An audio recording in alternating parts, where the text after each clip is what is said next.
Good morning विद्यार्थियों। आज हम लेक्चर सीरीज 2 के अंतर्गत मानव भूगोल का विषय क्षेत्र के बारे में विस्तार से चर्चित करेंगे। यह बीए पार्ट सेकेंड ईयर के paper first human and economic geography मानव एवं आर्थिक भूगोल के अंतर्गत है। मानव एवं आर्थिक भूगोल, जिसमें मुख्य रूप से हम यहाँ मानव भूगोल शब्द ही यूज करेंगे। तो मानव भूगोल का विषय क्षेत्र क्या है या मानव भूगोल में किन किन तथ्यों का अध्ययन किया जाता है, उन सभी का विश्लेषण करेंगे। मैं Balluram Meena, assistant professor geography, government college Mangrol बारा, कोटा यूनिवर्सिटी कोटा। मानव भूगोल का विषय क्षेत्र। तो हम किसी भी विषय का जब अध्ययन करते हैं तो सबसे पहले ये देखते हैं कि उस विषय में हम किन किन कंटेंट का, किन विषय वस्तु का अध्ययन वस्तु को अध्ययन करें, या फिर हम किसी विषय के बारे में लिखते हैं तो उस विषय से रिलेटेड क्या तथ्य हैं जिनको हम उनमें सम्मिलित करें और सम्मिलित करके नहीं उनका अध्ययन कर सकें, और वही उस विषय विशेष का विषय क्षेत्र हो जाता है। इसी तरीक़ा से मानव भूगोल के अंतर्गत भी, वैसे मानव भूगोल का जो विषय क्षेत्र है वो काफ़ी विस्तृत है, लेकिन फिर भी हम कुछ तथ्यों से इसे सीमांकित करने का प्रयास करें तो थोड़ा सा मैं भूगोल के इतिहास से वापस वर्तमान की ओर आता हूँ कि प्रारंभ में हम देखते कि जब मानव ने केवल आज की जो उन्नति है या आज की जो तकनीकी विकास है वो नहीं था, तब केवल भौगोलिक यात्राएं करता था। और जो भौगोलिक यात्राएं करता, भौगोलिक यात्रा के तहत जो कोई प्राकृतिक घटनाएं हैं, प्राकृतिक दृश्य है, उनको देख लेता। उन्हीं प्राकृतिक दृश्यों का देख के नहीं, और यदि लिपिबद्ध कर देता या उनको लिख के नहीं एक विषय विशेष या सब्जेक्ट का रूप दे देता, तो वो ही उसके अंतर्गत अध्ययन वस्तु बन जाती थी। लेकिन जैसे जैसे मानव का बौद्धिक विकास होता गया है, ऐसे ऐसे ही जो विषय क्षेत्र है, किसी भी विषय का विषय क्षेत्र है, वो भी विकसित होता गया है। तो हम एक लाइन में कह सकते हैं कि किसी भी विषय का जो विषय क्षेत्र है, अध्ययन वस्तु है, वो निरंतर परिवर्तनशील रहती है। तो मानव भूगोल का जो विषय क्षेत्र है वो भी निरंतर परिवर्तनशील है। अब वो कैसे है, हम आपको बताएं कि मानव भूगोल में प्रारंभ में केवल जो मानवीय घटनाएं हैं या मानव को केंद्र में रखते हुए जो प्राकृतिक परिघटनाएं हैं, उनका विश्लेषण सामान्य तौर पर किया जाने लगा। लेकिन आज धीरे धीरे उन्हीं मानवीय परिघटनाओं और प्राकृतिक परिघटनाओं के जो मेल है या इंटरएक्शन है, उनसे जो वातावरण क्रिएट हो रहा है और जो वातावरण वर्तमान परिस्थितियों में क्रिएट हो रहा है, उसे भी हम धीरे धीरे हमारे विषय क्षेत्र के अंतर्गत अध्ययन वस्तु के रूप में सम्मिलित करते जा रहे हैं। एक दो उदाहरणों से मैं बताऊं कि जैसे प्रारंभ में केवल मानव की जो गतिविधियां हैं, आर्थिक गतिविधियां, उन्हीं का हम अध्ययन करते। जैसे पशुपालन है, खेती है, अधिवास है, इन्हीं का ही हम अध्ययन करते। लेकिन जैसे जैसे मानव का विकास हुआ है, तो ये हमारे प्राथमिक जो गतिविधियां हैं, इनसे हम द्वितीयक गतिविधियों में आए, और द्वितीयक गतिविधियां हैं वो मानव ने विकसित की है। तो अब द्वितीयक गतिविधियों का भी मानवीय परिप्रेक्ष्य में भौगोलिक दृष्टि से अध्ययन किया जाने लगा, और भौगोलिक दृष्टि से जब इनका अध्ययन किया जाने लगा तो ये भी हमारे मानव भूगोल की विषय वस्तु बन गए। अब आज देखते हैं कि द्वितीयक जो क्षेत्र है उनसे भी आगे तृतीयक क्षेत्रों, जैसे सेवा क्षेत्र हैं या व्यापार है, वाणिज्य है, उसमें तृतीयक है, चतुर्थक है जिसमें प्रबंधन वगैरह है, पंचम है जिसमें जो निर्णय लेने की क्षमता है। इन सारी चीज़ों को हम मानव भूगोल के अंतर्गत सम्मिलित करते जा रहे हैं। यहाँ तक कि हम देख रहे हैं कि आज हम स्पेस टेक्नोलॉजी में भी धीरे धीरे आगे बढ़ते जा रहे हैं। तो हमारे मानव भूगोल के विषय क्षेत्र के रूप में स्पेस जो टेक्नोलॉजी है, अंतरिक्ष है, अंतरिक्ष तकनीकी है, उनके भी कुछ तथ्यों को धीरे धीरे हम सम्मिलित करते जा रहे हैं। अब उनको कैसे सम्मिलित कर रहे हैं, आपको उदाहरण के तौर पे बताता हूँ कि यदि मानव भूगोल का अध्ययन आपने कक्षा 12 में भी किया है तो उसमें आप देखोगे कि व्यापार और वाणिज्य और संचार एक अध्याय है जिसमें संचार के अंतर्गत आधुनिक जो उपग्रह हैं या संचार व्यवस्था है उसके बारे में विश्लेषण किया गया है। तो इस छोटे से उदाहरण से आप समझ सकते हो कि वर्तमान में हमारे मानव भूगोल में जो संचार व्यवस्था है उसके रूप में हमारी अंतरिक्ष जो टेक्नोलॉजी है उसको भी सम्मिलित किया गया है। तो अब प्रारंभ के उदाहरणों से लेकर के और अंतरिक्ष टेक्नोलॉजी तक की या संचार व्यवस्था तक के जो उदाहरण हैं उनको हम क्रम से देखें तो हमें महसूस हो जाता है कि हमारी जो मानव भूगोल की विषय वस्तु है वो निरंतर प्रगतिशील है या परिवर्तन रही है। इसीलिए मैंने पहली लाइन ही ये लिखी है कि मानव भूगोल एक प्रगतिशील विज्ञान है, क्योंकि कोई भी विषय है वो विकास करती है तो वो उन्नति करती है, प्रगति करती है। इसलिए ये लाइन इस तथ्य को सार्थक बना देती है। आगे इसी कड़ी में मैं देखता हूँ, इसमें प्रारंभिक समय में जो मैं खूब विस्तार से समझाया हूँ, इसमें प्रारंभिक समय में केवल मानव के आर्थिक क्रियाकलापों का ही अध्ययन किया जाता था, लेकिन धीरे धीरे मानव पर पर्यावरणीय प्रभाव तथा समायोजन को महत्व दिया गया। और जब समायोजन का पर्यावरण प्रभाव का महत्व दिया तो मानव का प्रकृति से जो समायोजन हो रहा है या मानवीय परिघटनाओं में जो परिवर्तन हो रहा है, उनसे जो वातावरण क्रिएट हो रहा है, अब उस वातावरण को हम सांस्कृतिक वातावरण शब्द यूज ले तो और बेहतर है। अब उस सांस्कृतिक वातावरण में हमारा सारा परिवेश है वो सम्मिलित हो जाता है। तो हम देखते हैं कि चाहे वो अंतरिक्ष से संबंधित है, चाहे धरातल से संबंधित है, लेकिन है वो भौगोलिक दृष्टि से, तो उसको हम मानव भूगोल के अंतर्गत विषय वस्तु के रूप में सम्मिलित करते हैं और वो मानव भूगोल का विषय क्षेत्र बन जाता है।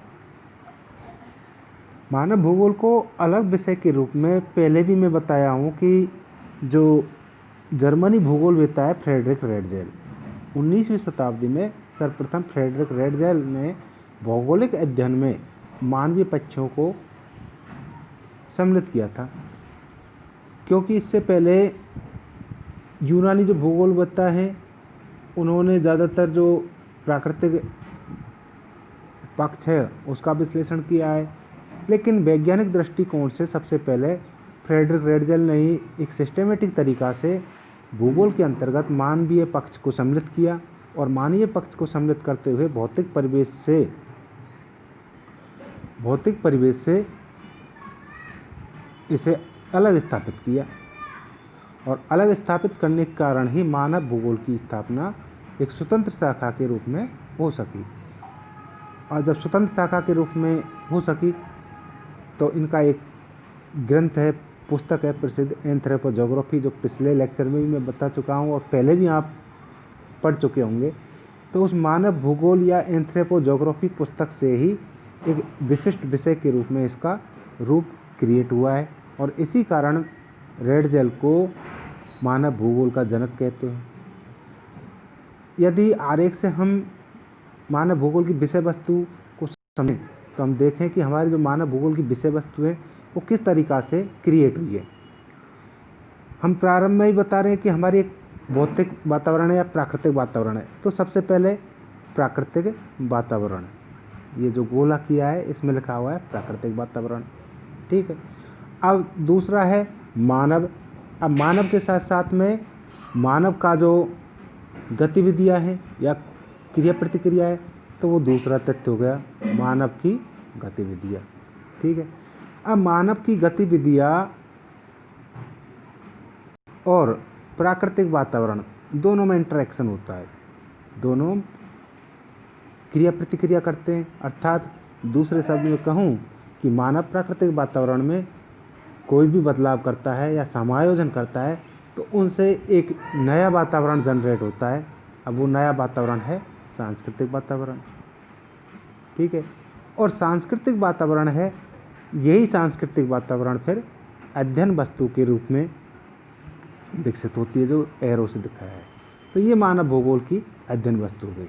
तो इस डायग्राम से आप खूब अच्छे से समझ गए होंगे कि मानव भूगोल की जो विषय वस्तु है वो क्या हो सकती है। पुनः मैं बता रहा हूँ कि प्राकृतिक वातावरण और मानव की जो गतिविधियाँ हैं, उन गतिविधियों से जो वातावरण क्रिएट होता है और इस वातावरण का जो अध्ययन किया जाता है वो मानव भूगोल की अध्ययन वस्तु है, मानव भूगोल का विषय क्षेत्र है। अब इसे मुख्य बिंदुओं के माध्यम से और समझ लेते हैं, कुछ पंक्तियों के माध्यम से समझ लेते हैं। मानव भूगोल का विषय क्षेत्र विस्तृत है, जो मैं पहले भी कह चुका हूँ। फिर भी इसे निम्न बिंदुओं से व्यक्त कर सीमांकित किया जा सकता है।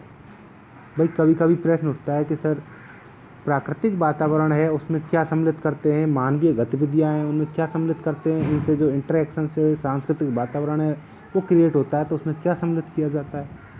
तो हमारा एक पर्टिकुलर भौतिक वातावरण तो रहा नहीं है, न ही केवल मानवीय गतिविधियाँ रही हैं, तो इसमें सांस्कृतिक वातावरण का सम्मिलित अध्ययन किया जाता है। तो सांस्कृतिक वातावरण में क्या क्या चीज़ है और इन जो तथ्य हैं, जो वस्तु हैं, उन्हीं को हम सम्मिलित करते हैं और वही तथ्य इसमें मानव भूगोल की विषय वस्तु बन जाते हैं। तो सबसे पहला तथ्य है जनसंख्या का भौगोलिक अध्ययन।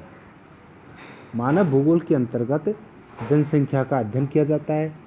अब जनसंख्या का अध्ययन भौगोलिक दृष्टि से करते हैं तो वो मानव भूगोल बन जाता है। तो मुख्य बिंदु ये हो गया एक तो विषय क्षेत्र का। दूसरा हो गया किसी प्रदेश के प्राकृतिक वातावरण में विद्यमान प्राकृतिक संसाधनों का अध्ययन।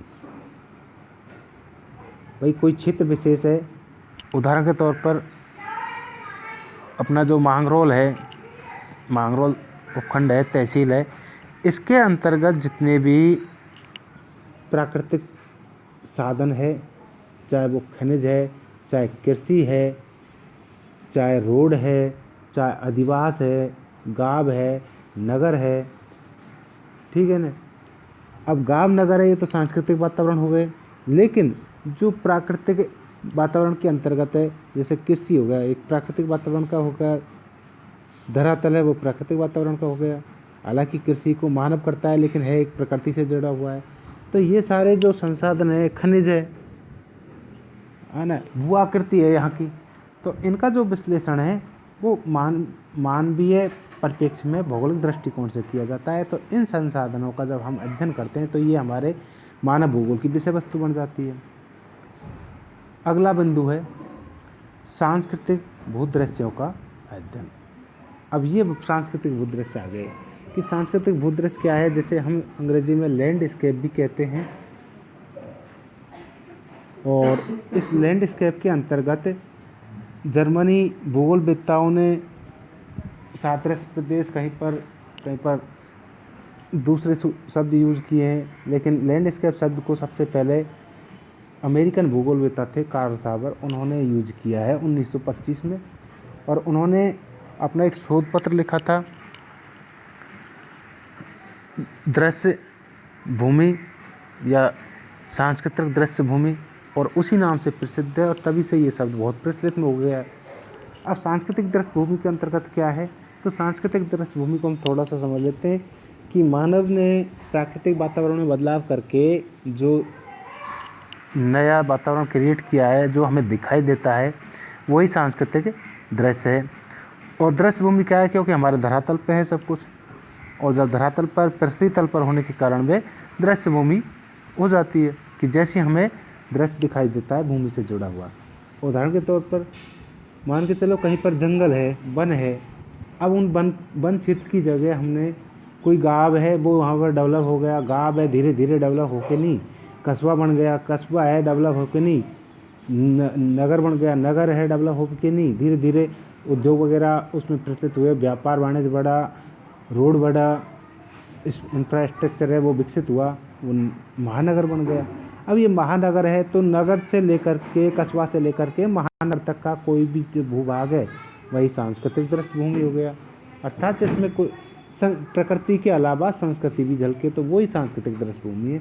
और इन सब का विश्लेषण हमारे मानवीय परिप्रेक्ष्य में मानव भूगोल की दृष्टि से या भौगोलिक दृष्टि से किया जाता है, तो ये मानव भूगोल की विषय वस्तु बन जाती है। अगला बिंदु है मानव द्वारा वातावरण समायोजन का अध्ययन। भाई वातावरण का हम भौतिक वातावरण चाहे प्राकृतिक वातावरण है, क्योंकि हमारे धरातल पर भौगोलिक रूप से कितनी सारी वस्तुएं हमें दिखाई देती हैं। नदी है, पर्वत है, वन है, जंगल है, घास भूमि है, जीव जंतु हैं, ये सभी प्राकृतिक वातावरण के ही घटक हैं। जिसको हम एक शब्द में कहें तो जितने भी हमारे जैविक घटक हैं उसमें स्वयं मानव भी आता है, क्योंकि मानव भी एक जीव है। अब इन सब का हम मानव अपने उपयोग के लिए, अपनी आवश्यकताओं के लिए उसमें कुछ न कुछ परिवर्तन करता है। और जब परिवर्तन करता है तो ये तो है नहीं कि बिल्कुल ही प्रकृति को बदल दे। बदल सकना तो दुर्लभ है, और बदल नहीं सकते तो उसके साथ समायोजन करना पड़ता है। जैसे उदाहरण आपको ताज़ा देता हूँ कि अपने वर्तमान में पूरे विश्व में कोरोना वायरस की महामारी फैली हुई है।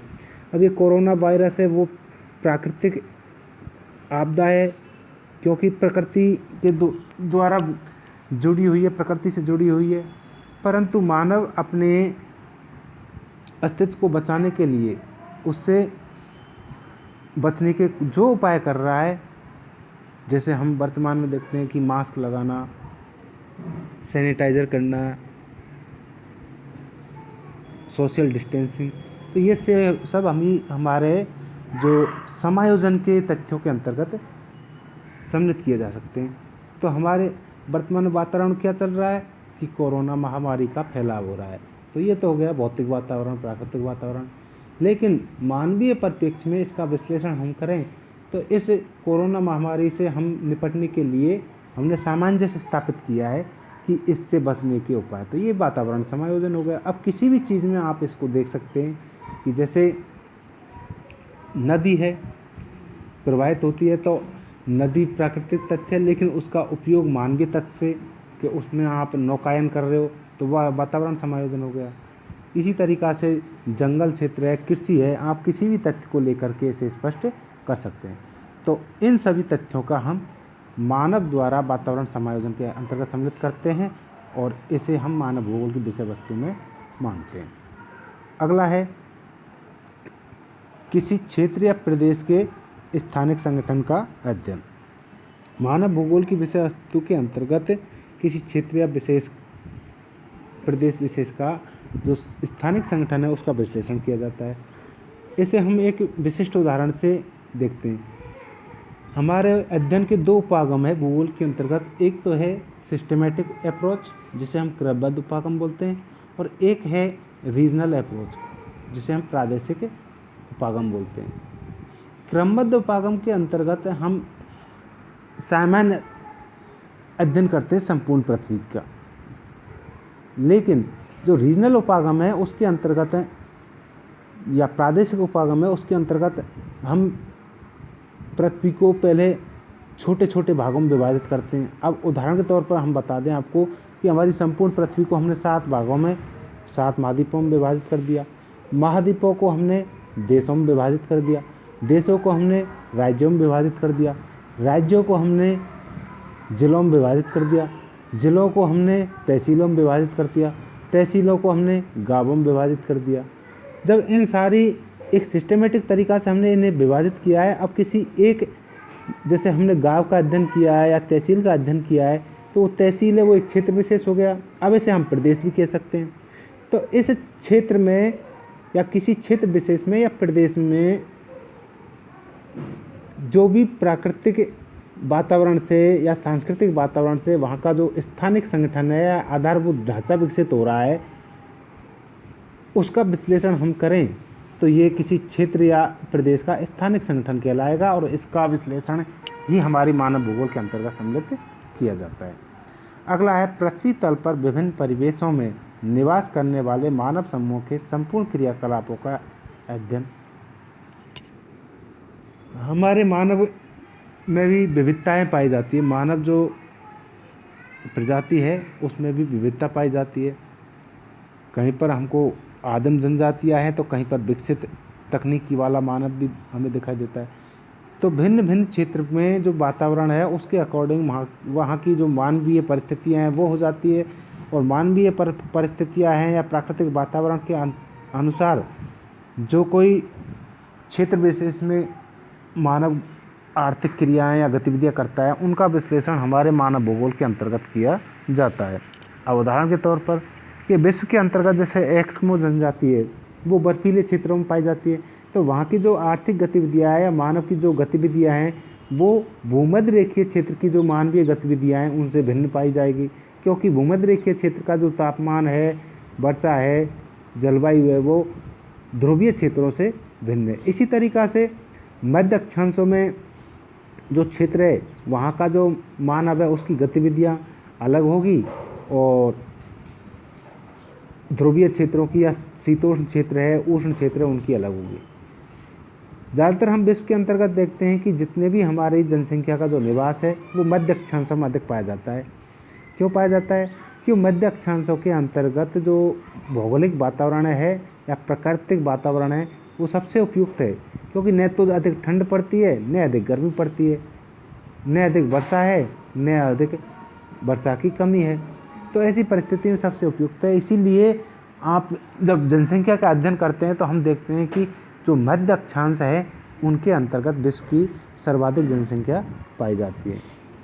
एक विशेष तथ्य मैं बता देता हूँ कि जैसे भूमध्य रेखीय क्षेत्र हैं, भूमध्य रेखीय क्षेत्र में तापमान भी अधिक रहता है, ह्यूमस भी अलग या आर्द्रता भी अधिक रहती है, और वर्षा भी अधिक होती है। इसकी वजह से ये क्षेत्र है वो भी मानव के रहने योग्य अधिक उपयुक्त नहीं है। इसी तरीक़ा से जो ध्रुवीय क्षेत्र है या शीत कटिबंधीय क्षेत्र है उनमें ठंड अधिक पड़ती है, अर्थात तापमान कम रहता है, वर्षा कम होती है, जिसकी वजह से वो क्षेत्र भी मानव के लिए उपयुक्त नहीं है। अब ऐसी परिस्थिति में जो मध्य अक्षांश है वही क्षेत्र बचते हैं। तो मध्य अक्षांशों में न तो अधिक तापमान पड़ता है और न ही अधिक वर्षा होती है, न ही ठंड पड़ती है। तो सबसे उपयुक्त क्षेत्र यही होता है। तो ऐसी परिस्थिति में यहाँ का जो निवास करने वाला मानव है उसकी जो गतिविधियाँ वो अलग होंगी, भूमध्य रेखीय क्षेत्रों की अलग होंगी, ध्रुवीय क्षेत्रों की अलग होंगी। अब इन मानव समूहों के जो संपूर्ण क्रियाकलाप है उनका विश्लेषण हम भूगोल के अंतर्गत करते हैं। तो ये मानवीय दृष्टि से होता है और ये मानव भूगोल की विषय वस्तु कहलाती है। अगला है कालिक अनुक्रमण का विश्लेषण। किसी भी तथ्य का हम समय अनुसार, कालक्रम अनुसार विश्लेषण करते हैं। तो हम देखते हैं कि कोई भी तथ्य है वो प्रारंभ से लेकर के आज तक एक विकास क्रम में बढ़ा है, और इन विकास क्रम में बढ़ने के कारण उसका एक कालक्रम या अनुक्रमण में अध्ययन किया जाता है।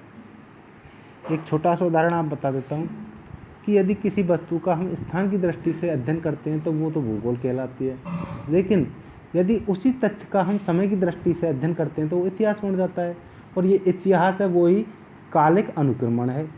जैसे जनसंख्या का अध्ययन हम देखते हैं कि 2001 में हमारी जनसंख्या कितनी थी, 2011 में कितनी हो गई, अब 2021 में कितनी हो जाएगी। तो हम मानव का ही अध्ययन कर रहे हैं, जनसंख्या का अध्ययन कर रहे हैं, लेकिन एक समय की दृष्टिकोण से हमने भौगोलिक विश्लेषण किया है। तो हमारे मानव भूगोल के अंतर्गत कालिक अनुक्रमण का भी विश्लेषण किया जाता है, और ये विकास क्रम के दृष्टिकोण से देखा जाता है, और ये मानव भूगोल की विषय वस्तु बन जाती है। नेक्स्ट है पृथ्वी तल पर किसी प्रदेश का प्राकृतिक वातावरण वहाँ रहने वाले मानव समूहों के आर्थिक, सामाजिक तथा सांस्कृतिक क्रियाकलापों को प्रभावित करता है, और इनका विश्लेषण भी किया जाता है। तो ऊपर जो हमने अभी तक विश्लेषित किया है उसका एक संक्षिप्त निष्कर्ष देख सकते हैं, जैसे कि पृथ्वी तल पर किसी प्रदेश का प्राकृतिक वातावरण वहाँ रहने वाले मानव समूह की आर्थिक, सामाजिक तथा सांस्कृतिक जो क्रियाकलाप है उनको प्रभावित करता है। और इसका विपरीत हम देखें तो मानव है वो प्राकृतिक वातावरण को प्रभावित करता है, और प्राकृतिक वातावरण को प्रभावित करने के बाद में जो वातावरण क्रिएट होता है वो हमारे आर्थिक वातावरण भी होता है, सामाजिक भी होता है, सांस्कृतिक भी होता है, और इन सभी का हम मानव भूगोल के अंतर्गत विश्लेषण करते हैं। नेक्स्ट है, इसी प्रकार मानव समूह भी इसमें आवश्यकता अनुसार परिवर्तन करते हैं, जो मैंने अभी बताया कि जो प्रभावित करते हैं, समायोजन करते हैं। पृथ्वी पर इन सभी क्रियाकलापों का अध्ययन मानव भूगोल में किया जाता है, परंतु समय के साथ अध्ययन वस्तु परिवर्तनशील रहती है। जो मैंने प्रारंभ में ही बता दिया है कि हमारे मानव भूगोल की जो विषय वस्तु है वो प्रगतिशील विज्ञान के रूप में है या परिवर्तनशील विषय वस्तु है, कि हमारे अध्ययन क्षेत्र का जो विषय है, अध्ययन वस्तु है, वो निरंतर परिवर्तनशील रही है, कि प्रारंभ में जो तथ्य सम्मिलित किए गए थे उनके बाद में अब धीरे धीरे विस्तार की ओर है। प्रारंभ में मानव प्रकृति द्वारा प्रत्यक्ष रूप से नियंत्रित था, परंतु धीरे धीरे उच्च आवश्यकताओं, बौद्धिक विकास आदि के कारण प्रकृति से समायोजन करने लगा। फलस्वरूप मानव भूगोल की विषय वस्तु के तथ्यों में परिवर्तन होने लगा। इसी कारण आज मानव भूगोल का विषय क्षेत्र अंतरानुशासन हो गया। अब ये अंतरानुशासन आपको मैं समझा देता हूँ कि किसी भी जो विषय है उसका जो अध्ययन वस्तु है एक सीमित होना चाहिए। सैद्धांतिक तौर से तो हमें ये लगता है कि सीमित होना चाहिए, लेकिन वास्तविकता ये है कि कोई भी विषय में आप अध्ययन वस्तु को सीमित नहीं कर सकते। अब उदाहरण के तौर पर आपको समझा देता हूँ तो आप अंतरानुशासन को स्पष्ट समझ जाओगे कि जैसे हम भूगोल का अध्ययन करते हैं तो भूगोल में हम इतिहास का भी अध्ययन कर लेते हैं। कैसे करते हैं कि किसी भी तथ्य का, जैसे जनसंख्या का उदाहरण दिया मैंने, तो समय की दृष्टि से हमने अध्ययन किया तो ऐतिहासिक दृष्टिकोण हो गया ना। अब इस ऐतिहासिक दृष्टिकोण से जो अध्ययन किया है वो तो क्या हो गया, इतिहास और भूगोल का मेल या समायोजन। इसी तरीक़ा से जैसे आर्थिक गतिविधियां हैं उनका अर्थशास्त्र में अध्ययन करते हैं, लेकिन आर्थिक गतिविधियों का हम मानव भूगोल के अंतर्गत भौगोलिक दृष्टिकोण से अध्ययन करते हैं तो वो मानव भूगोल का या आर्थिक भूगोल का तथ्य बन जाता है। तो यहाँ पर अर्थशास्त्र और भूगोल का समायोजन हो गया। इसी तरीक़ा से जो वनस्पति विज्ञान है उसमें पेड़ पौधों का अध्ययन किया जाता है, परंतु हमारी जो पादप भूगोल है उसमें भी पेड़ पौधों का अध्ययन किया जाता है, जिसे हम पर्यावरण भूगोल के रूप में ज़्यादातर देखते हैं। तो ये वनस्पति विज्ञान का और पर्यावरण भूगोल का अध्ययन समायोजन हो गया। तो हम देखें, संक्षिप्त में कहें कि कोई भी विषय है उससे रिलेटेड करके ही हम हमारी विषय को अध्ययन करते हैं, और हमारी विषय का भी दूसरी विषयों में रिलेटेड करके अध्ययन किया जाता है। तो ये एक दूसरे विषयों का जो समायोजन है या उनको रिलेटेड करके जो अध्ययन किया जाता है वो अंतरानुशासन कहलाती है, अर्थात एक दूसरे से समायोजन के साथ में या तथ्यों का सम्मिलित अध्ययन किया जाता है।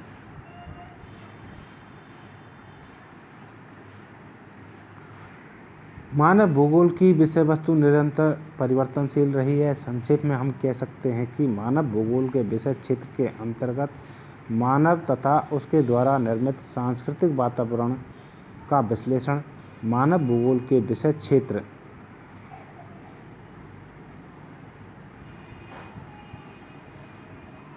के अंतर्गत सम्मिलित किया जाता है। तो हम एक ही निष्कर्ष पर पहुँचे हैं कि मानव भूगोल की जो विषय वस्तु है उस विषय वस्तु के अंतर्गत या विषय क्षेत्र के अंतर्गत हमें जो सांस्कृतिक दृश्य भूमि दिखाई देती है उस सभी तथ्यों को सम्मिलित किया जाता है, और ये सभी तथ्य मानव भूगोल का विषय क्षेत्र है। और मानव भूगोल का जो विषय क्षेत्र है वो अंतरानुशासनिक है, प्रगतिशील है, परिवर्तनशील है। तो आज हमने मानव भूगोल का जो विषय क्षेत्र है उसका विस्तार से विश्लेषण किया। मैं आशा रखता हूँ कि सभी विद्यार्थी इसे ध्यान से सुनेंगे, गौर करेंगे और पुनः इसका विश्लेषण कर अध्ययन करेंगे। धन्यवाद।